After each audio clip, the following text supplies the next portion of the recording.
Hey there, happy Friday. EB here with our Anything But Bland weekly update. New week, new administration, a lot happening in the country and in the world.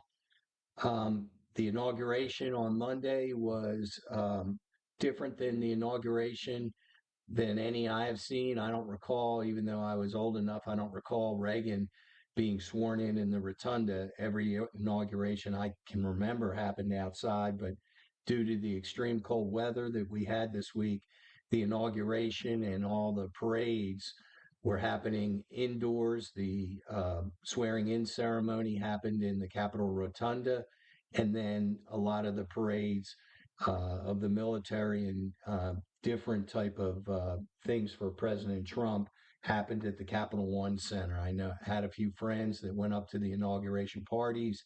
They said they had a good time. Obviously, this week we had a lot of snow and some of the worst cold weather I've experienced here in South Carolina since I've been down here in '91. So let's hit the ground running here. Certainly, President Trump has hit the ground running. He first order of business was to revoke every single um, presidential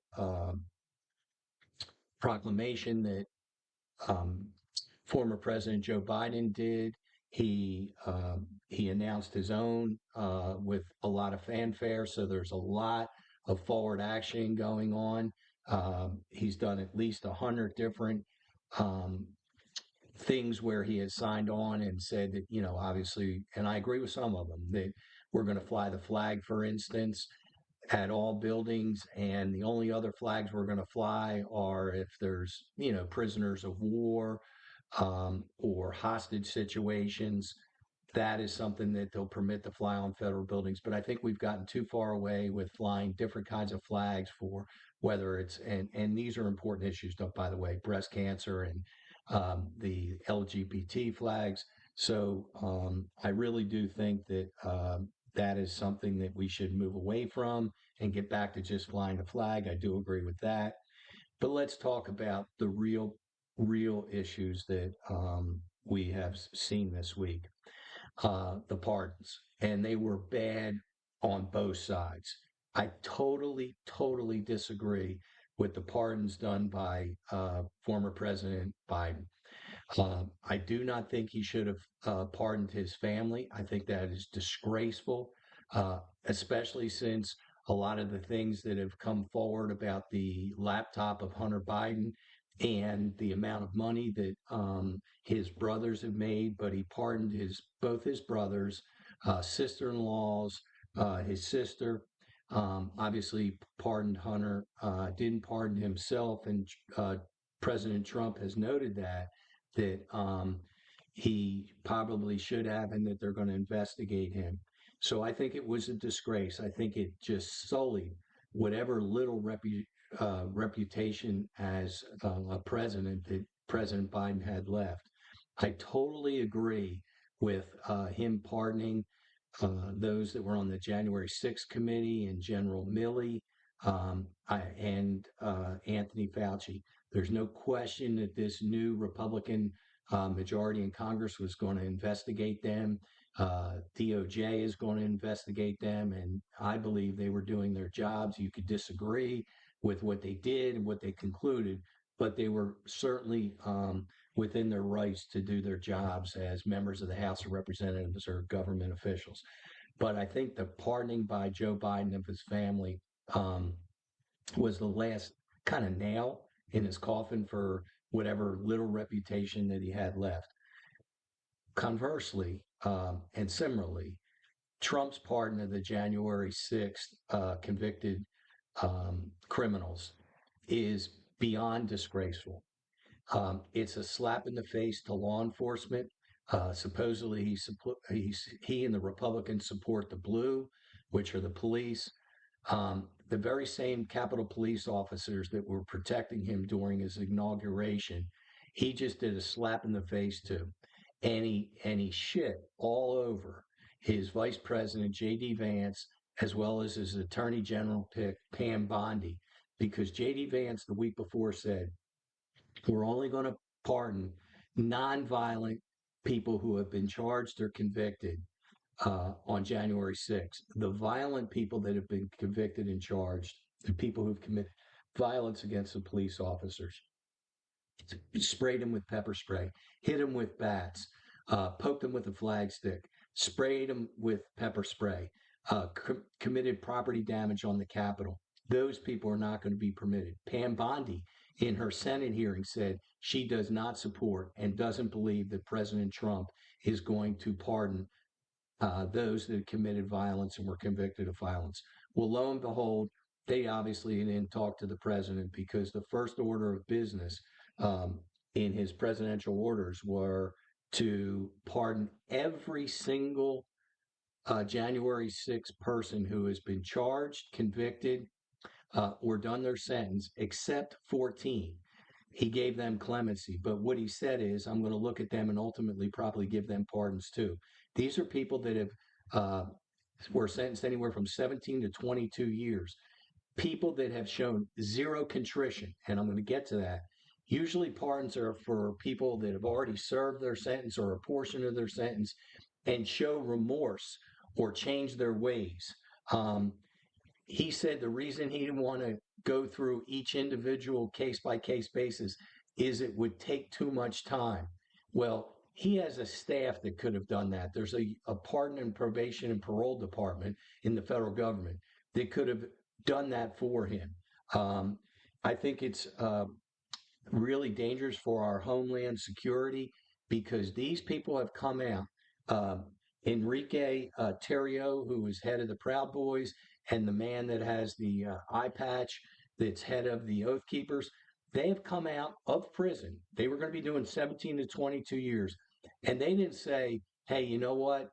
This was a one time incident. We're not going to do it again. Let me read you what Enrique Terrio said. He was freed from his 22-year sentence. He called for those behind the mass convictions to feel the heat, and they will pay for what they did. I'm happy the president's focusing not on retribution, but focusing on success. But I will tell you that I'm not going to play by the rules, he said forcefully. So he's telling you that he's going to reconstitute the Proud Boys.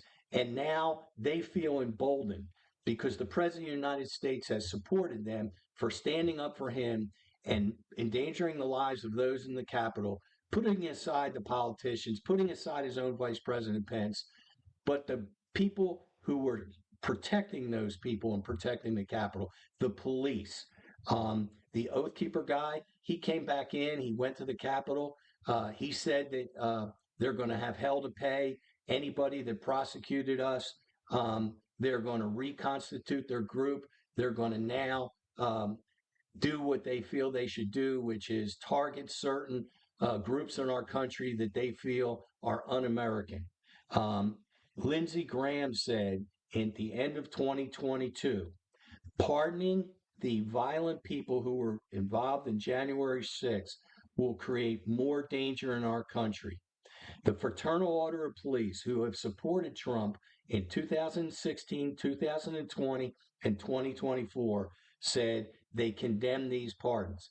And we're hearing very few Republicans, very few politicians who are in the House and guarded by these Capitol Police officers saying anything that this is wrong, that this was wrong.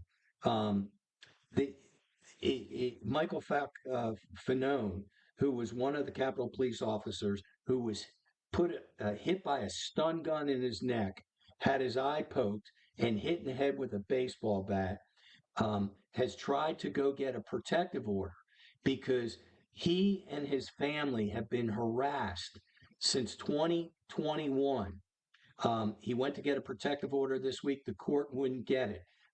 His mother had feces thrown in her face on her property. She's had a brick through her window on her property. So he called the Justice Department this week. Well, he wanted to talk to the victim advocate that was assigned to his case. Well, guess what he was told? He's no longer a victim because President Trump has pardoned all these people. He is no longer considered a victim. and none of the police officers who had victim advocates in the Justice Department have them anymore.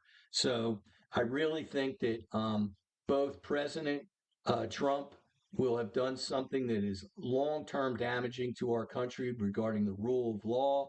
And, when somebody has a trial by their peers, some of these were Republican Trump appointee judges who sentenced these people. These were not all trials before a Democratic United States District Court judge. These were federal Republican conservative appointed Trump judges. Um, and a number of these judges, including Republican judges, have now spoken out that this was a disgrace. Equally, Joe Biden pardoning his family. So I think that's wrong. Um, so what was the real reason why Donald Trump won? I think one, it was immigration. Two, it was inflation, and he's certainly taking some significant immediate action on immigration. I agree with um, the concept of going after criminals, murderers, people who have committed crimes or have been convicted and deporting them. I totally agree with that. But going after people who are here on asylum claims and deporting them immediately, I don't agree with that. And I certainly don't agree with the settlement refugees from Afghanistan. You may be familiar with that. Those are the people that fought alongside the United States in overthrowing the Taliban government um, in Afghanistan. Those were the ones that were interpreters for the United States Army, put their lives and their families at risk. And there was a immigration rule that we put in place for them that they could come to our country for safe haven. Those that helped us out, those that worked for the U.S. Army and contracted with us. Because if we don't get them out of Afghanistan, they and their families are going to be killed. Well, Trump stopped that program. People who put their lives on the line for United States soldiers, he turned the plane around and said, not going to happen. Um, he fired 1,000 federal workers this week by tweet. He said, "You're fired." I have no problem with that. If they are doing things that are contrary to what his policies are going to be, I do agree that a lot of the DEI stuff has gotten overboard. However, that started with Lyndon Baines Johnson. It just didn't start with Joe Biden. It happened with the 1965 Civil Rights Act. So we want to make sure we don't eliminate all of diversity and equity in employment. We have to make sure that people have a fair shot. He also declared unconstitutional, which he can't do. Only the courts can do that, or Congress changes it by law. By executive order, he tried to um, declare that birthright citizenship under the 14th Amendment is unconstitutional, and he eradicated it. He can't do that. A federal district court judge already said that you can't do that by executive order. Only the Supreme Court can do that. And the Supreme Court, the conservative Supreme Court, has already looked at this twice and said the 14th Amendment is clear that if you are born in this country, you are considered a United States citizen, even if your parents were illegal. In some cases, Trump is saying even if people had a legal right to be here, that they were here on a visa, but they were not considered a resident of the United States. If somebody was born here, he doesn't want them to be considered as a United States citizen. I think it's purely a racial thing. Obviously, most people that are coming here that are claiming birthright citizenship are not white Americans. They're either foreigners who are from Mexico or South America or some of the Middle Eastern countries. So he's basically saying, if you're going to be born here, you better be white, you better be American. The Supreme Court's going to dance on his head. Even this Supreme Court, Amy Coney Barrett and John Roberts are not going to endorse his executive order on that. To change a constitutional amendment, you either have to do it through Congress and then get 2/3 of the state to ratify that change. He um, he is definitely seeking retribution. against General Milley, who was a four-star general who fought in four or five different wars. They did a portrait of him and hung it in the Department of Defense on January 12th. One of the first acts he did was to have them remove General Milley's portrait. Remember, he carries a lot of grudge against General Milley because on January 6th, 2021, when all the uh, rioting was going on and all the disorganization, General Milley called a lot of the world leaders and said, "Don't worry about it. Our government is secure." Trump got mad because he said General Milley did not have a right to do those back channels. General Milley did get a pardon by Joe Biden. And the way that Trump is repaying these people, people that once were loyal to him and worked for him, he's taking away their security detail. Today, he took away the security detail of Mike Pompeo, who was his CIA director and his Secretary of State. And he's taken away because Mike Pompeo was considering running for president in 2024. He took away his security detail. Why is that a big deal? Because Iran, who Mike Pompeo uh, ordered the bombing that killed General Soleimani, the head of the Revolutionary Guard of Iran, Mike Pompeo has a death threat against him. There is a death proclamation that was announced by Iran against him, as well as John Bolton, the former ambassador for the UN and Trump's national security advisor. He's been critical of some of Trump's plans and some of the things that Trump has done since 2021. Trump took away his security detail. There was a documented threat against him and his family's life in late 22, early 23 that was announced by the FBI. And this is really scary because if something happens to the family of these people, they're innocents, okay? They didn't do anything. Um, I think it's petulant. I think it's dangerous. I think it sets a dangerous precedent. Obviously, he did the same thing an hour ago and took away Anthony Fauci's security detail for him and his family. His family continues to this day getting death threats. Tony Fauci now has to spend his own money for security when he was implementing the vaccine program by Donald Trump. He worked for Donald Trump. Um, I think this is really, really dangerous. Judge Chunkin, he's trying to take away her security. She's an Article 3 district court judge who was hearing some of the January 5th cases, excuse me. Um, and he's taking away her security detail. Um, Police officers, again, have gone to court to seek protective officers orders from the Capitol, and they are not getting them. So I think it's really dangerous, and it's retribution that President Trump is seeking. Donald Trump withdrew America from the WHO program. I don't agree with that. I think that is dangerous. I think we need to uh, work with the rest of the world, especially when we have all these different bird flus and COVID and all these potential pandemics coming along. I do agree that he has a right to withdraw from the Paris um, climate accords. I do agree with his executive order that federal workers should return to the office 5 days a week. I think it creates more of a team atmosphere and working. And if you are going to want to work remote, you need to go to the private sector. Um, he said today he was going to get rid of FEMA. I agree that at times FEMA seems slow to react, whether it's in Florida on the hurricanes or what they've done in North Carolina. And certainly we'll have a wait and see approach on the fires in California.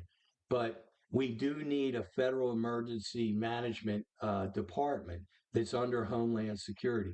Just giving the money to the states and let the states allocate it, I think can be dangerous. And I say that because maybe some of the governors are going to only give a lion's share of the funds to neighborhoods and cities where there are wealthy donors or there are wealthy people and businesses, and maybe slight rural areas where there's not as many voters. So I think FEMA um, gives out money evenly, and I would disagree with dismantling FEMA. Certainly, there should be changes. Certainly, there should be accountability. Um, but I think getting rid of wholesale departments are dangerous. I think getting rid of a lot of the FBI and the CIA and all the things that they're talking about um, is very dangerous for our domestic because, you know, cop killers still have to be prosecuted. Cartels still have to be prosecuted. People who are polluting our environment still have to be prosecuted. So I really do think that that's something that we should be looking at. Thank you. Linda Limerick says, as a former resident of Florida, she believes that FEMA did a great job with hurricanes. It's a tough job. I mean, looking at California, um, 10,000, now I think it's 11,000 homes have been destroyed by fire. Um, Over 7,000 businesses have been destroyed. Insurance is not going to cover everything. FEMA has to come in and help out. The state National Guard has to come out. And it's going to have to be raised through taxes because the amount of money that it's going to take place to redo roads where the asphalt melted, um, and do a different type of fire prevention and water supply and have firemen doing proactive work in these dry areas is going to take money. It's not going to come from only from the insurance companies. And people are going to need money because the replacement value that they're going to get for their insurances are not enough. Um, Elon Musk is getting a lot of heat because at the inauguration, he made a what looked like a Hitler Heil Hitler sign by putting his hand out. Whether he did it or not, I don't think he's a Hitler devotee. I think it was probably a bad gesture on his part. I don't think he meant anything of it. But what I do see is problems developing between him and the relationship of Donald Trump. I say that because on Wednesday, Donald Trump announced a potential $600 billion investment for AI, where there's going to be a lot of computer cities set up in Texas so that we can work on AI and artificial intelligence centers.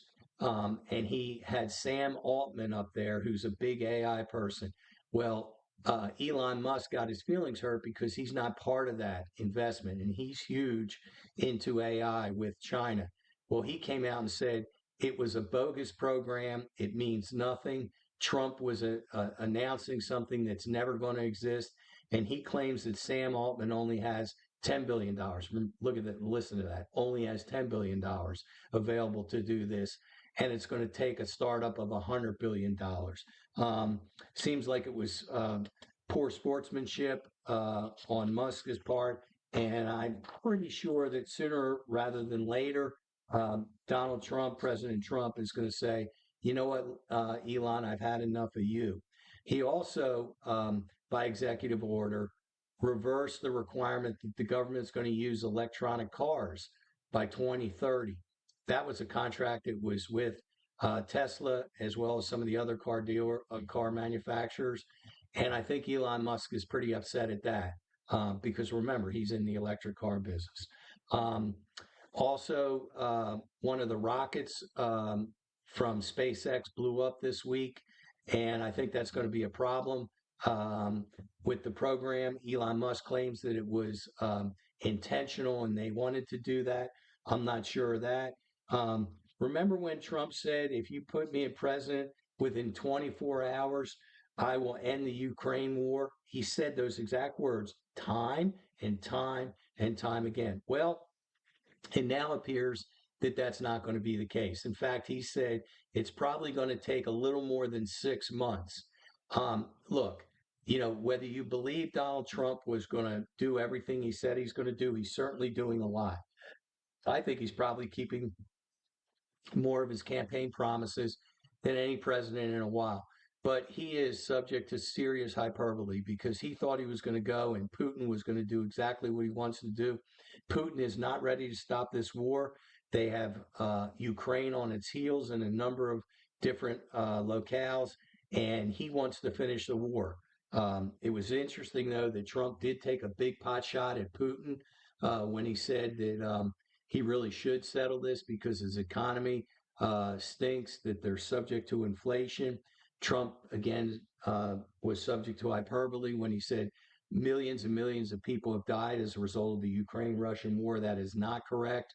150,000 Russian soldiers have died, and a little more than 200,000 of Ukrainian soldiers have died.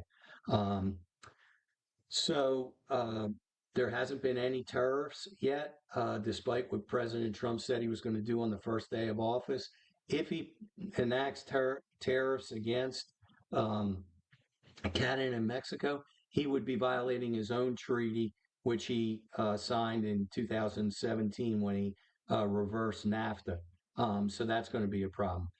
He's getting a little bit closer to China. You're hearing less and less rhetoric of China. Um, what's interesting is he extended the TikTok deadline, where TikTok was supposed to divest themselves of their ownership pursuant to congressional law and a 9-0 Supreme Court vote that put the ban in effect. Remember, Trump wanted to ban TikTok for reasons that they're a national security threat and that they're taking personal information from their users. Now, all of a sudden, he's pro TikTok because that was a big thing for his campaign, and he doesn't view that as being a national security threat anymore. Yet, in the Panama Canal, he's willing to go take their land because he doesn't like the favorable treatment that China is getting. It's a little bit inconsistency. Um, Now he says there possibly be tariffs in February. I don't believe him. I think the enactment of tariffs, um, income tax relief for wealthy individuals, and deportation of low wage earners in this country who are illegal immigrants will be a trifecta that will raise prices and increase inflation. Um, I don't agree with Trump's pardon of the Silk Road guy, Ross Ulbricht. From 2011 to 2013, he had a dark website where he sold illegal drugs. Um, he was given a life sentence. He's, you know, a guy that was a tech guy, also in Bitcoins. And now all the tech guys who have donated money to Trump, they've taken it on their as their cause to get him pardoned. And these are the libertarians and the tech guys and the Bitcoin guys. Should never have given it. This guy sold illegal drugs for 2 years over the internet and made $20 million. There's a federal hiring freeze. I totally agree on that, that we should find out who is essential, and then other people, we should transition them to the private sector or retire them. Um, we talked about birthright citizenship. The interesting thing is John Husted, who is the lieutenant governor of Ohio, um, was given by Mike DeWine the seat of J.D. Vance, that he gave up his Senate seat to become vice president. What's interesting is Mike DeWine is term limited out, and Vivek Ramaswamy now says he's going to go run for governor of Ohio. And you remember Vivek was supposedly co-chair with Elon Musk on the Department of Government Efficiency, DOGE. Well, Elon Musk pushed him out because there's a conflict. He and Ramaswamy would like high-tech individuals to get their HB1 visas to come in the United States. The MAGA party, which is Steve Bannon, who said that Ramaswamy and Musk were going to be out before the inauguration, he lost. So the hard right wing of the MAGA party, who doesn't want any of these smart Indians and Asians to come into our country, um, Steve Bannon lost out. And so Bannon has no voice in this administration. But Elon Musk pushed out Vivek Ramaswamy. Um, Ron DeSantis appointed also for the replacement of Marco Rubio, who is the Secretary of State, a Trump loyalist who is the Attorney General, Ashley Moody, which will serve out the remainder of Marco Rubio's term. Marco Rubio was approved 99-0 for the Secretary of State yesterday. John Ratcliffe was appointed in a intelligence position and got a majority of the votes.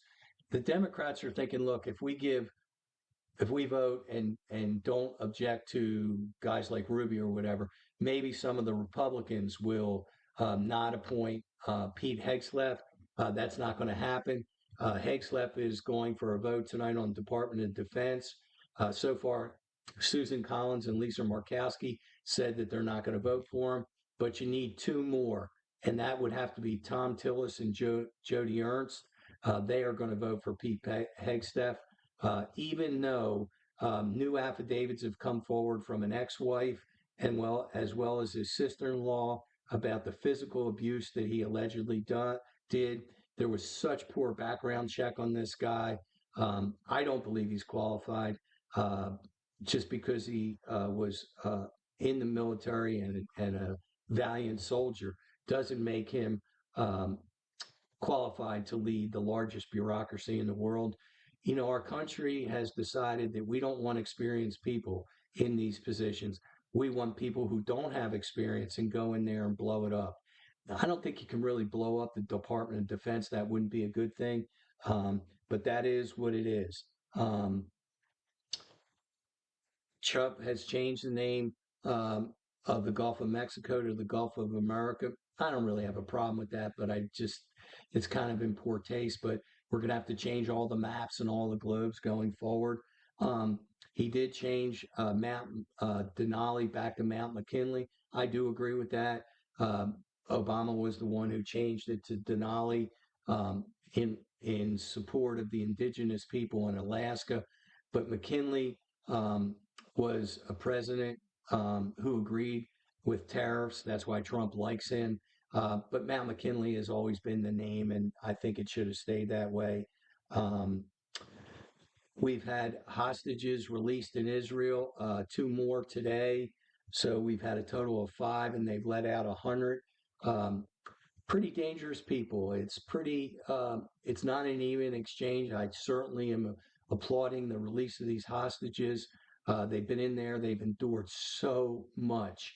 Can you imagine living in a tunnel, being raped and abused and beaten and psychologically traumatized? They're never going to be the same again. But some of the people that they've let out were terrorists who are going to go back to their positions of radical Islam and go after Israel. So we'll see how this works out. Um, we talked about the California fires. I know that there's another fire that just started yesterday.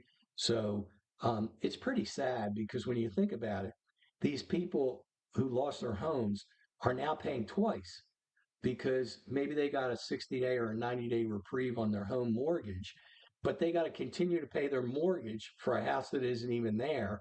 And now they got to go rent or buy another house. And they're paying twice as much for rent that they were paying on their mortgage payments. So it's really sad. Um, Looking forward to the football this weekend. The Chiefs are playing the Buffalo Bills. The Bills beat the Chiefs earlier this year, but until you beat the man, you can't be the man. And the Chiefs are the man. This is seven straight division championships that Patrick Mahomes and the Chiefs have gone to. Only the Patriots have had eight straight. Um, I think that this could be the year that the Chiefs lose, but don't bet against them at Arrowhead. Look what the Bills did to the Ravens. Josh Allen's having a hell of a year. Lamar Jackson's the king of the regular season, but he can't seem to get over the hump in the playoffs. It's not his fault. Totally, Mark Andrews, who's a very reliable tight end, dropped a two-point conversion pass in the end zone that was right in his chest, and fumbled in the middle of the field on a catch that resulted in a score by the Bills.